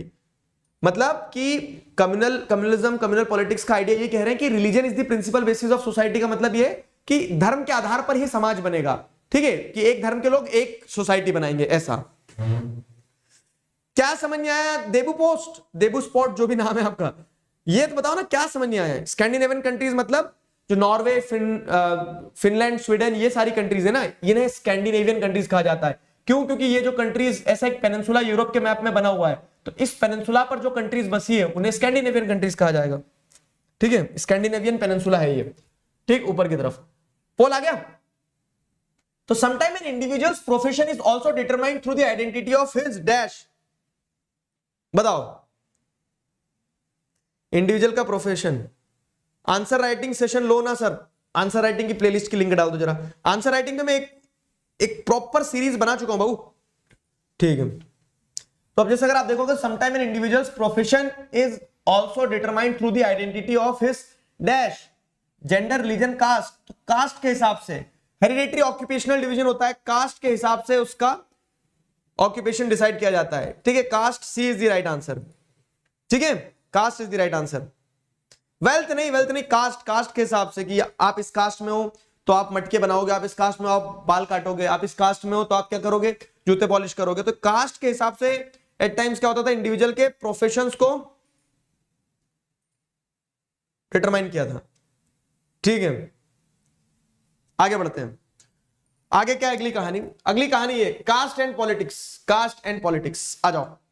अब यहां पे ये टॉपिक के अंदर 3 टॉपिक है, कास्ट एंड पॉलिटिक्स। तो कास्ट और पॉलिटिक्स का जुगलबंदी समझ में आएगी। फिर politics in caste and caste in politics, ये 2 अलग अलग टॉपिक है। सब कुछ बहुत आसान है अगर तुम ध्यान से समझोगे। सुन लो सब, एक ड्रिंक्स ब्रेक लो जरा। ठीक है, एक ड्रिंक्स ब्रेक लो सब फटाफट पहले। ठीक है, और ये हमारा पानी का टास्क कंप्लीट, पानी का टास्क कंप्लीट करो, फिर हम स्टार्ट करते हैं कास्ट एंड पॉलिटिक्स।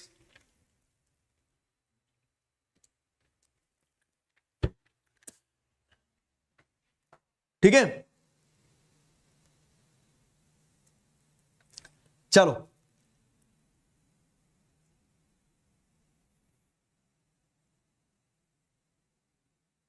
रेडी? समझाना शुरू करते हैं यहां से। ठीक है, आदित्य क्या कह रहे हो? Hello sir, love from your ex UCA student, happy to see you here. Caste के पॉजिटिव नेगेटिव दोनों समझा रहा हूं। तो अभी तक जो हमने पढ़ा, जेंडर का पॉलिटिक्स में हाईलाइट होना पॉजिटिव था, रिलीजन का पॉलिटिक्स में हाईलाइट होना नेगेटिव था, कास्ट का पॉलिटिक्स में हाईलाइट होना पॉजिटिव भी है नेगेटिव भी है। पॉजिटिव कैसे है, नेगेटिव कैसे है, ये मैं आपको क्या करूंगा, ठीक है, ठीक है, ये मैं आपको लास्ट में बताऊंगा कि पॉजिटिव कैसे है, नेगेटिव कैसे है। अब है ना 2 मिनट के लिए सवाल मत पूछना, मैं आपको बहुत अच्छे से टॉपिक समझा रहा हूं, एक बार में क्लियर हो जाएगा, बस प्यार से समझते चलना। ठीक है, एक फ्लो में समझाऊंगा बहुत अच्छे, तुम पूरा कंसंट्रेशन इधर रखना। मैप पे आप पता ही लगा दूं क्या, मन तो ऐसा करता कभी कभी चैट में बीच सेशन में ज्वाइन करते हो, एक बार बोल चुका हूं। मैप क्या करेंगे हम, परसों के दिन करेंगे मैप पूरा हाफ ईयरली का। ठीक, give me a thumbs up और शुरू हो जाओ अब यहां से। Caste and politics. तो पॉलिटिक्स में जब कास्ट को हाईलाइट किया जा रहा है ना, caste division is very unique to India. दूसरी कंट्रीज में कास्ट का उतना वो नहीं है, इंपॉर्टेंस नहीं है, कास्ट बेस्ड डिवीजन नहीं है। इंडिया में कास्ट बेस्ड डिविजन्स हैं, तो इस कारण से आपको क्या देखने को मिलता है कि caste is very unique to India. और कास्ट का पॉलिटिक्स में हाईलाइट होना पॉजिटिव भी है नेगेटिव भी है।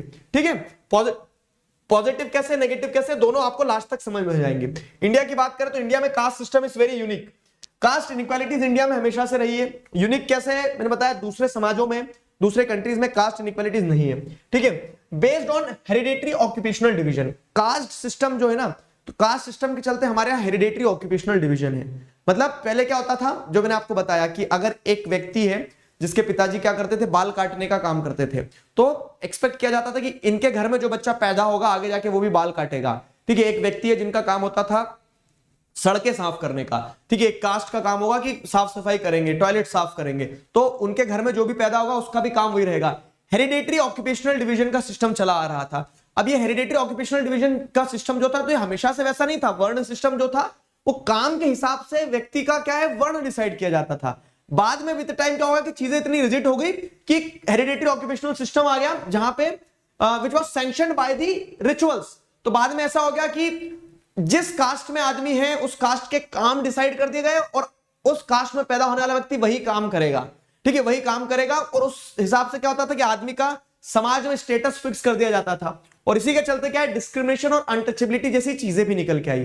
क्यों? क्योंकि अब कुछ काम को छोटा काम माना जाने लगा। जैसे क्या है कि जूते साफ करना हो गया, टॉयलेट साफ करना हो गया, इन कामों को छोटा काम माना जाने लगा और इन कास्ट ग्रुप्स को आउटकास्ट कास्ट ग्रुप कंसीडर करने लगे कि ये कास्ट ग्रुप्स जो हैं तो these are not equal caste groups, lower caste groups माना जाने लगा। इसके चलते अनटचेबिलिटी जैसी प्रैक्टिसेस भी आपको देखने को मिली, ठीक है। तो ये क्या है, ये हिस्टोरिकल कंटेक्स्ट दे रहा हूं कि कैसे कास्ट जो है रिजिड होते चले गए अपने फॉर्म में और उसके कारण डिस्क्रिमिनेशन होने लगा।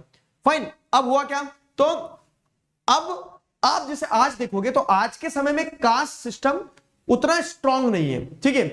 अब कास्ट सिस्टम उतना स्ट्रांग नहीं, क्यों? क्योंकि ये जो रिजिडिटी थी कास्ट सिस्टम में और अपनी जो डिस्क्रिमिनेशन होता था, तो डिस्क्रिमिनेशन आज भी हो रहा है, लेकिन कास्ट स्ट्रक्चर जितना पहले रिजिड था अब उतना रिजिड नहीं है। What is the reason behind it? तो उसके पीछे के 3 रीजन मैं आपको समझा रहा हूं।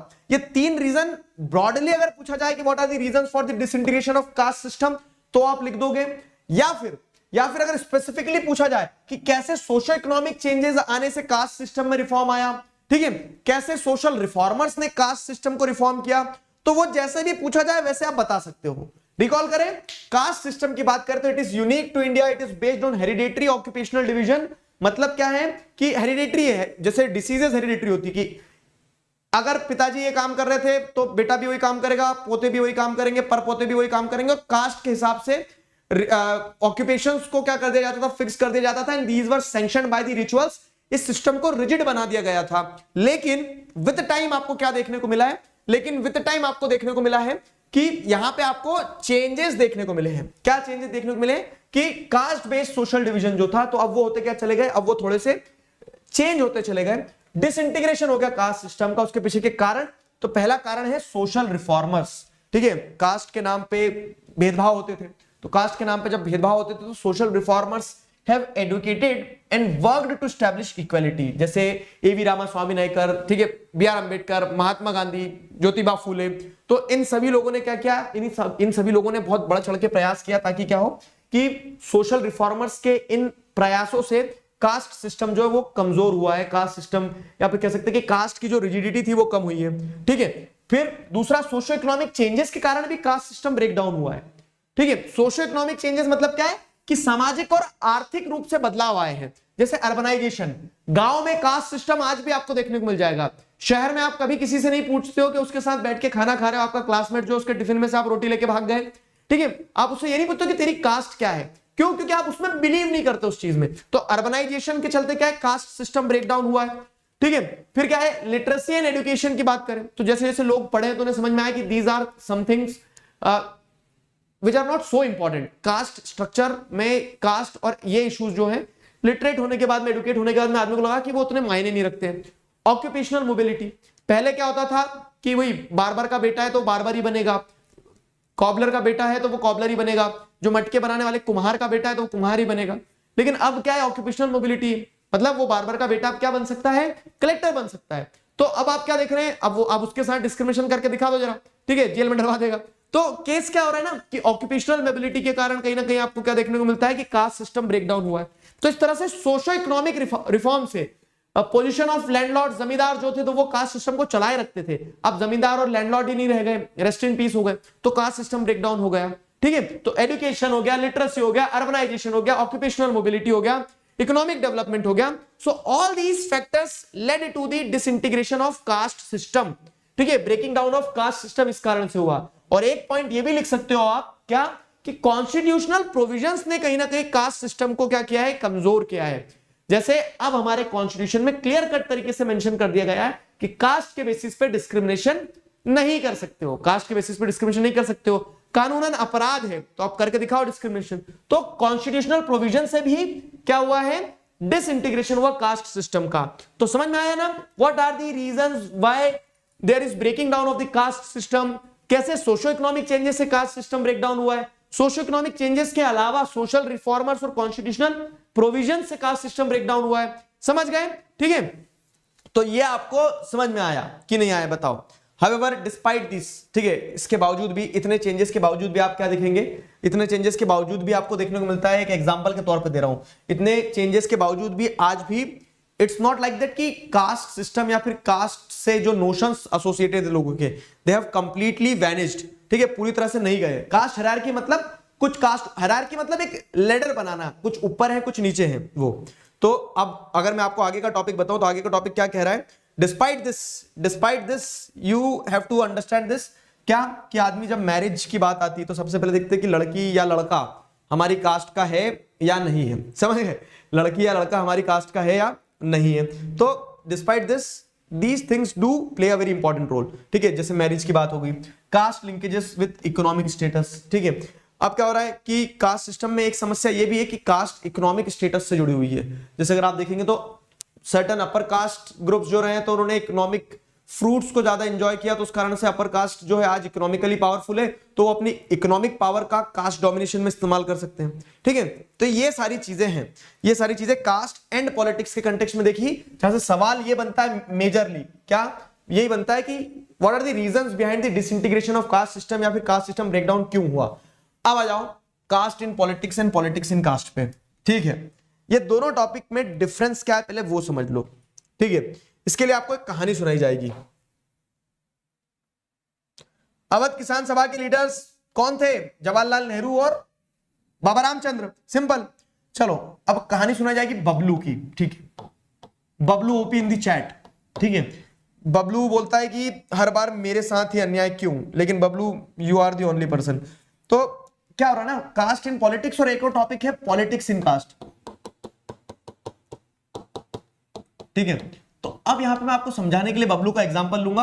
Bablu is E prop. ठीक है, बबलू एक काल्पनिक कैरेक्टर है, इनका रियल लाइफ से कोई लेना देना नहीं है। अब हो क्या रहा है ना, अगर मैं लिख रहा हूं बबलू इन कार, ठीक है, बबलू इन कार लिख दिया मैंने, इसका मतलब क्या है, बबलू डोमिनेट कर रहा है, बबलू स्टेयरिंग घुमा घुमा के नचा नचा दे रहा है कार को। ठीक है, बबलू के जलवे हैं, ठीक है, गेड़ी मार रहा है बबलू, तो उस तरह से बबलू इन कार में बबलू डोमिनेट कर रहा है। अब अगर मैं कह दूं कार ऑन बबलू, ठीक है,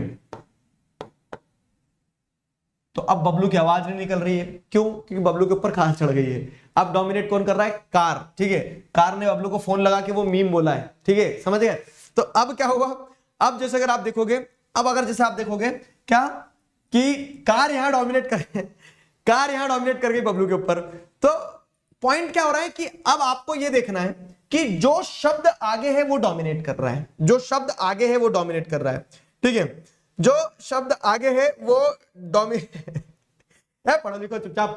ठीक है, जो शब्द आगे है वो डोमिनेट कर रहा है। तो यहां जैसे अगर आप देखोगे, यहां क्या हो रहा है, यहां जैसे अगर आप देखोगे कास्ट इन पॉलिटिक्स लिखा है मैंने, कास्ट इन पॉलिटिक्स लिखा है, तो कास्ट इन पॉलिटिक्स में कास्ट डोमिनेट कर रही है पॉलिटिक्स में, कास्ट डोमिनेट्स कर रही है पॉलिटिक्स में। जैसे बबलू इन कार में बबलू डोमिनेट कर रहा है। और अब ये टॉपिक जब हमारा पॉलिटिक्स इन कास्ट होता तो प्रीफिक्स जो है वो डोमिनेट कर रहा है। कार ऑन बबलू मतलब क्या है कि अब कार डोमिनेट कर रही है बबलू के ऊपर। तो अब यहां पे आप क्या देखेंगे, पॉलिटिक्स डोमिनेट कर रही है कास्ट में। अब 2 मिनट के लिए बबलू को भूल जाओ, टॉपिक को समझो जरा। तो जब मैं ये लिख रहा हूं क्या, कास्ट इन पॉलिटिक्स, तो हम क्या देखेंगे कि कास्ट कैसे पॉलिटिक्स में एक इंपॉर्टेंट रोल प्ले करती है। और जब हम ये वाला टॉपिक पढ़ेंगे कि पॉलिटिक्स इन कास्ट, तो हम ये देखेंगे कि पॉलिटिक्स कैसे इंपॉर्टेंट रोल प्ले करती है कास्ट में। ठीक है, रेस्ट इन पीस बबलू। हाँ समझ में? तो जो प्रीफिक्स रहेगा वो डोमिनेट करता है, हम ये समझेंगे। ठीक है, जो प्रीफिक्स रहेगा वो डोमिनेट करेगा, उस हिसाब से समझना है। तो पहला टॉपिक क्या है आपका, कास्ट इन पॉलिटिक्स। पहला टॉपिक क्या है, कास्ट इन पॉलिटिक्स। ठीक है, समझ में आ गया ना? टॉपिक समझना था, टॉपिक समझ लिए तो आधा काम हो गया आपका।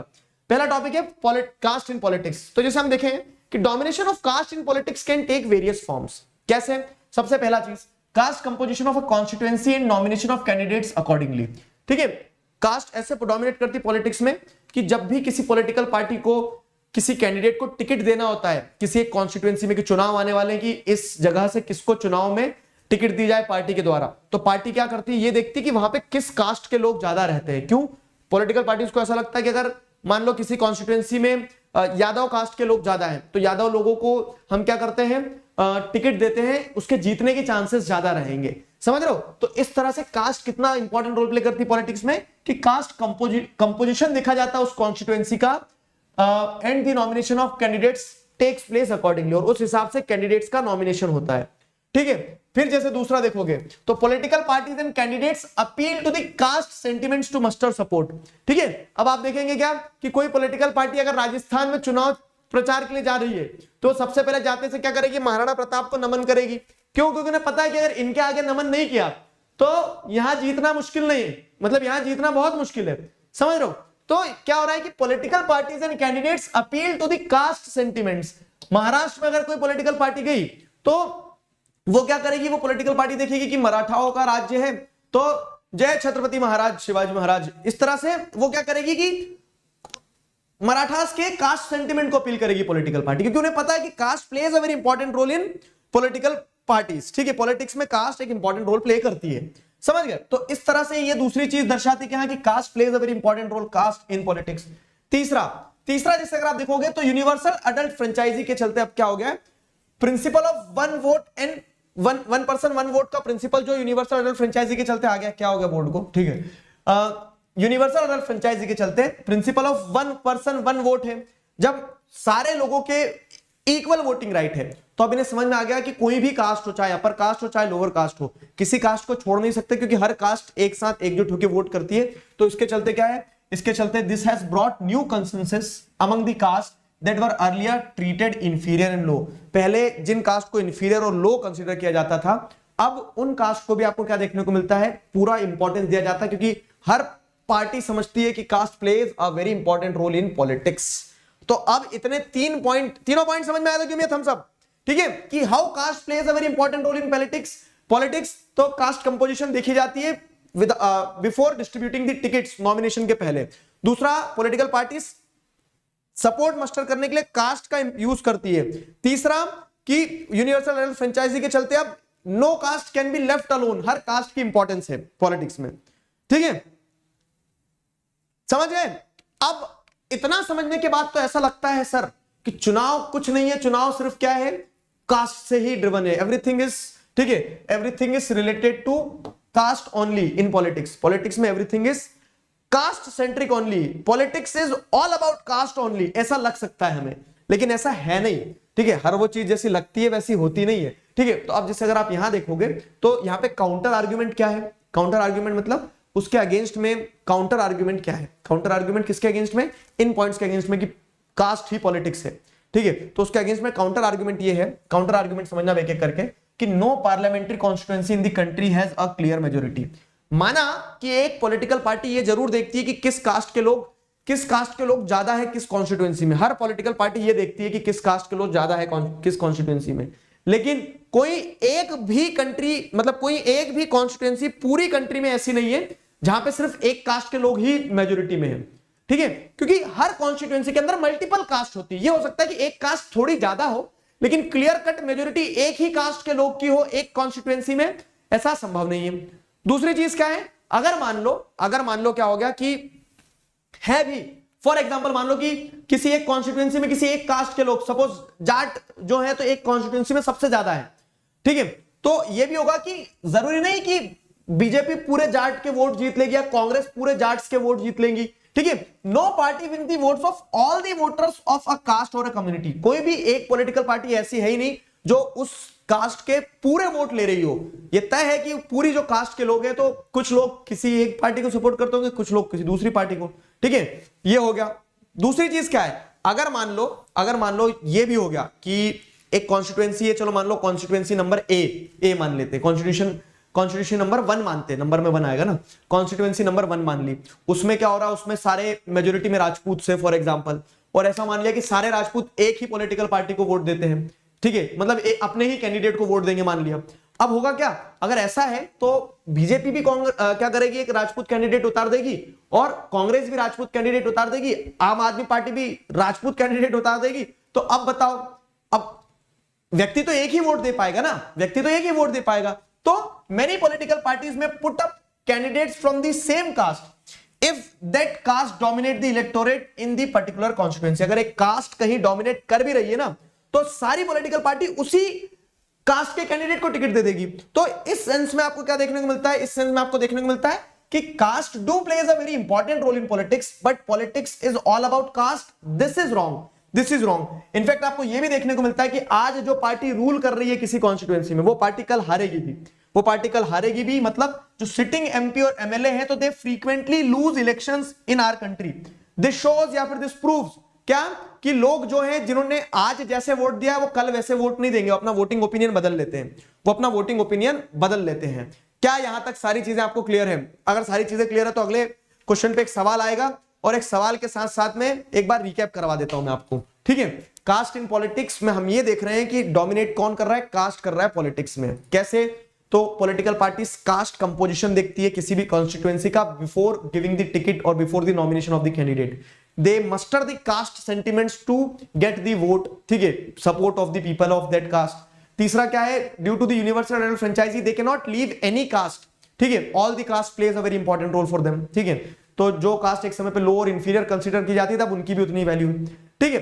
तो this scenario gives us the picture, this scenario gives us the rational that politics is all about caste, but it is not like that. There are counter arguments, क्योंकि कोई भी पार्लियामेंट्री कॉन्स्टिट्यूएंसी की क्लियर कट मेजोरिटी नहीं है, ठीक है। अगर है भी तो सारे एक ही कास्ट के लोग एक ही पार्टी को वोट दें, वो भी तय नहीं है। और अगर दे भी रहे हैं तो मल्टीपल पार्टीज उसी कास्ट के कैंडिडेट को उतार सकती है। और इनफैक्ट हमें यह देखने को मिला है क्या कि रूलिंग पार्टीज के जो सिटिंग एमपीज और एमएलए है वो हारते हैं। इसका मतलब क्या कि लोग अपने वोटिंग पैटर्न को चेंज करते हैं, ठीक है, ठीक है, लोग अपने वोटिंग पैटर्न को चेंज करते हैं, ठीक है। और अब किसी भी कास्ट को अपने दिल पे नहीं लेना इतनी जोर से। Examples given over here are just to make things easy for you, ठीक है, कि आपको समझ में आ जाए। लड़ने मत लगना है आपस में, ठीक है। Very scared of boards, boards कोई भूत थोड़ी ना जो डर रहे हो तुम, डरोगे तो भी फेस करना है, नहीं डरोगे तो भी फेस करना है। बढ़िया एक माउंटेन ड्यू पियो और आगे बढ़ो। कैमरा टिल्ट है, टेढ़ा है क्या कैमरा थोड़ा सा? हाँ संदीप, पकड़ा गए हो तुम। चलो ठीक है, आगे बढ़ते हैं।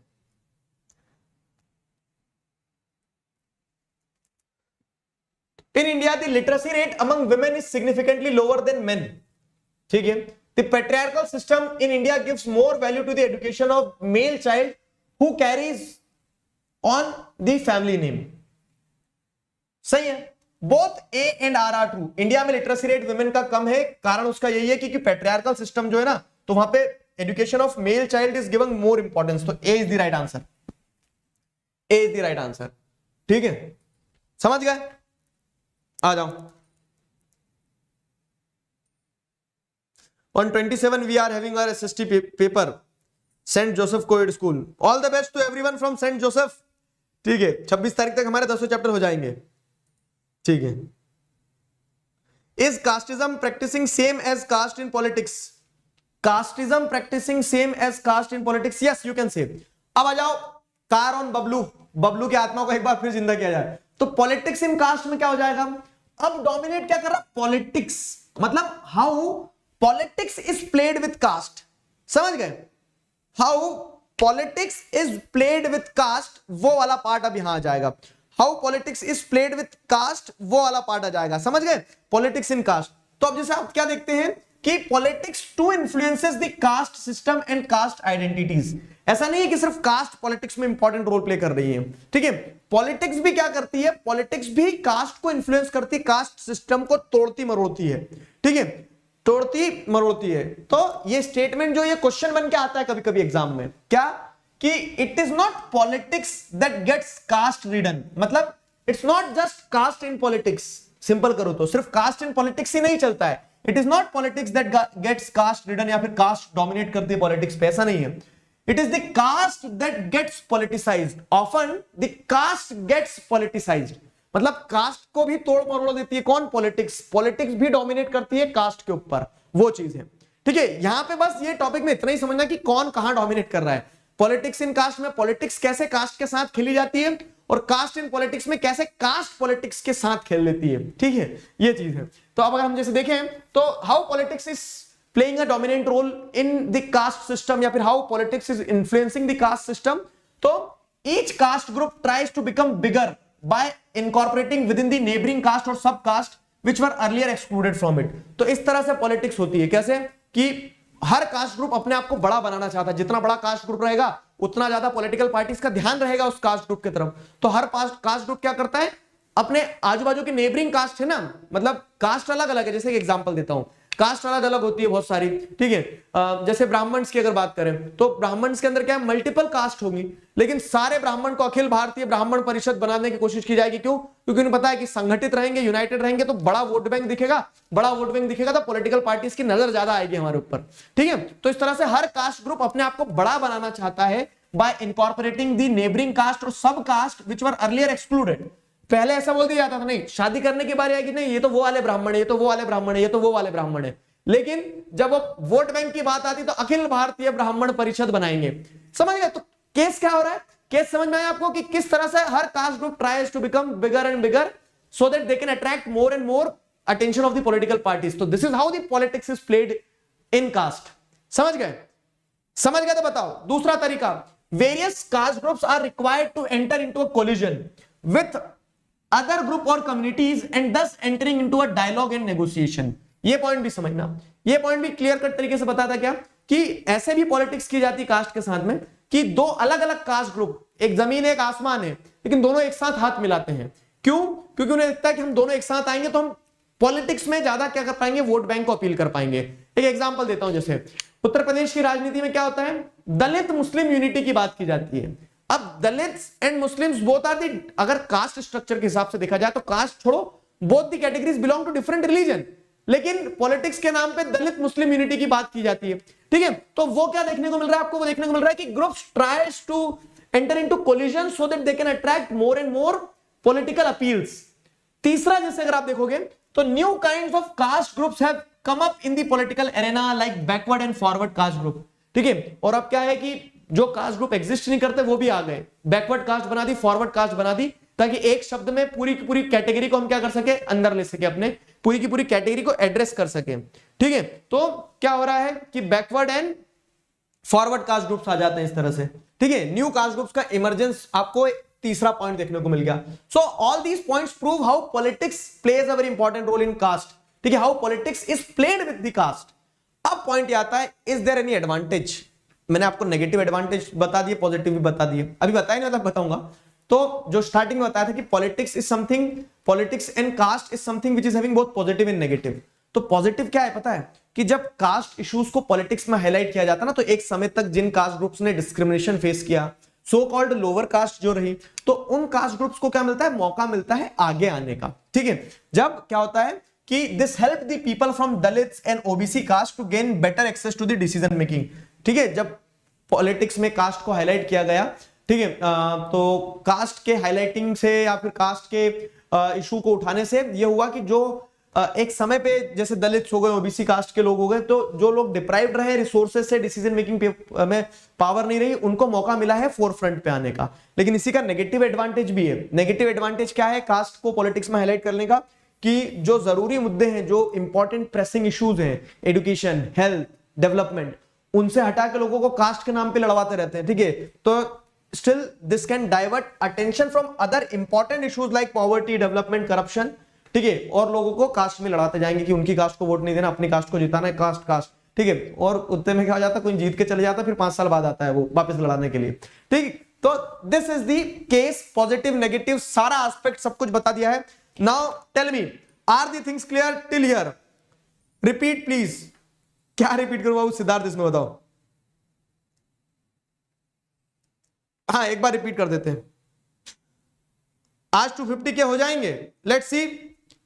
247 है अभी, मंजिल थोड़ी सी 3 कदम दूर है, कर देते तो बढ़िया है। रिपीट कर देते हैं एक बार और। पॉलिटिक्स इन कास्ट जो है, तो पॉलिटिक्स इन, इसका रिकैप दे रहा हूं पॉलिटिक्स इन कास्ट का। क्या हो रहा है पॉलिटिक्स इन कास्ट में, हम क्या देख रहे हैं कि how politics plays a very important role in caste. Politics कैसे इंपॉर्टेंट रोल प्ले करती है कास्ट में, वो समझा रहे हैं हम आपको। तो आपको ये देखने को मिलता है कि दो अलग अलग, मतलब जैसे एक कास्ट ग्रुप है तो वो कास्ट ग्रुप क्या करता है, अपनी नेबरिंग कास्ट को या फिर सब कास्ट को अपने साथ जोड़ने की कोशिश करता है। क्यों? क्योंकि उसको पता है कि जितना बड़ा कास्ट ग्रुप होगा उतना एडवांटेज रहेगा। ठीक है, तो ये पहला पॉइंट हो गया कि how neighbouring caste groups tries to how the caste group tries to become a bigger and bigger unit by incorporating the neighboring और सब कास्ट ग्रुप। दूसरा क्या होता है, कास्ट ग्रुप्स कोलिजन्स में आ जाते हैं, दो अलग अलग कास्ट ग्रुप के लोग होंगे लेकिन वो एक साथ आ जाते हैं क्योंकि उनको लगता है कि इससे हमको पॉलिटिकली फायदा होगा। ठीक है, बड़ा कास्ट ग्रुप दिखा देंगे। Emergence of new caste group, नए नए कास्ट ग्रुप्स इमर्ज होकर आ जाते हैं आपके सामने जो कि एग्जिस्ट ही नहीं करते, जैसे फॉरवर्ड कास्ट बना दी, बैकवर्ड कास्ट बना दी, सिर्फ पॉलिटिकल मोटिव के उससे, सिर्फ पॉलिटिकल मोटिव के उससे कि पॉलिटिकली उनको गेन हो जाए। तो how politics is played with caste, या फिर it is not that the caste, it is not the politics that gets caste ridden, it is the caste that gets politicised. तो मतलब ये है कि कैसे पॉलिटिक्स कास्ट के साथ खेली जा रही है। ठीक है, अब इसका पॉजिटिव है और नेगेटिव है। पॉजिटिव ये है, समझ लो, कास्ट एंड पॉलिटिक्स का पॉजिटिव क्या है कि जो एक समय पे डिप्राइव्ड कम्युनिटीज रही है, दलित्स, ओबीसीज, ठीक है, जिनको पहले राइट्स नहीं था, डिसीजन मेकिंग में उतना पार्टिसिपेशन नहीं था, तो they get a chance to come to the forefront. ये पॉजिटिव हो गया। नेगेटिव ये है कि कास्ट को जब पॉलिटिक्स में एक्सेसिवली हाईलाइट किया जाता है ना, तो it is done to divert the attention from other important issues. Politics में issues development, corruption, education, health, ये होना चाहिए। तो इनसे इश्यूज, इन इश्यूज से डायरेक्ट डाइवर्ट करने के लिए कास्ट का पत्ता खेला जाता है। ठीक है, कल जिन जिन का पेपर है तो ये हाथ में से ऐसे चमत्कार निकलता हुआ तुम्हारे ऊपर ऐसा पूरा प्रकाश आते हुए आशीर्वाद मिल रहा है, क्या कृपा आना शुरू हो गई है? ठीक है, कौन सी बुक लें दोनों में से? देखो, दोनों में से आपको ये समझो किस चीज की रिक्वायरमेंट, अगर चैप्टर वगैरह सब समझ लिया बहुत अच्छे से तो पतली वाली किताब ले लो, क्वेश्चन उसमें मिल जाएंगे। ठीक है, क्लियर है? Give me a thumbs up अगर यहां तक चीजें क्लियर है। आज का चैप्टर लंबा हो गया। टेलीग्राम चैनल हमारा टीम डीएसआर कूद पड़ो, बस ये सेशन खत्म हुआ और मैंने तुम्हें पीडीएफ दिया है। ठीक है, do you think that due to the reservation of ST, SC and OBC generals are facing the most? देखो, reservation is not the bad thing, the manner in which reservation is used by the political party and politics, ठीक है, that is bad. ठीक है, that is bad. तो reservation अपने आप में concept गलत नहीं है, उसका तरीका जिस तरीके से इस्तेमाल किया जा रहा है वो गलत है। आज एग्जाम फोड़ दिया, बहुत बढ़िया। कल हमारा लास्ट डे होगा तो आज के सारे टास्क हुए कंप्लीट। ठीक है, तो जेंडर रीजन कास्ट हो गया कंप्लीट। कल वाटर रिसोर्सेज करेंगे, कल वाटर रिसोर्सेज का आपको एग्जाम पैक भी मिल जाएगा और कल इसको चैप्टर को रिवाइज भी कर लेंगे। परसों के दिन स्पेशल सेशन रहेगा मैप का, इतने 10 चैप्टर का जो मैप आना है वाला वो। ठीक है, समझ गए?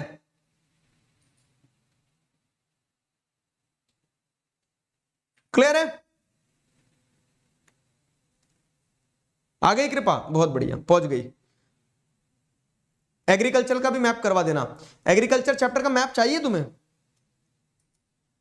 एग्रीकल्चर चैप्टर अभी पढ़ा नहीं ना अपन ने। स्टीरियोटाइप बाबू मैंने आज, देखो, आज क्लास में 3 बार बताया, मैं इसीलिए बोलता हूं कि शुरू से आओगे ना तो कंफ्यूजन नहीं रहेगा। जब आप किसी भी एक कम्युनिटी के बारे में, इंसान के बारे में, ग्रुप के बारे में प्री कंसीव्ड नोशन बना लेते हो कि पहले से सोच लेना, वो स्टीरियोटाइप्स होता है कि नहीं ये तो ऐसे ही है, ये तो गंदे ही है, ये तो अनपढ़ ही है, ये तो वो स्टीरियोटाइप बनाना होता है कि आप एक कुछ ऑब्जर्वेशंस के बेसिस पे ग्रुप के लिए एक कॉमन अंडरस्टैंडिंग बना लेते हो, प्री कंसीव्ड नोशंस क्रिएट कर लेते हो। सादिक सैफी, आज मेरा birthday, happy birthday, wish you a very happy birthday Sadiq. ठीक है, ओके, चलो तो आज का कार्यक्रम यहां समाप्त करते हैं। मिलेंगे हम कल, तब तक अपना ध्यान रखो, पढ़ते रहो, मुस्कुराते रहो। ठीक है, अभी के लिए साइन ऑफ करता हूं। किधर गया? Signing off with this, together we can, we will. Thank you, thank you.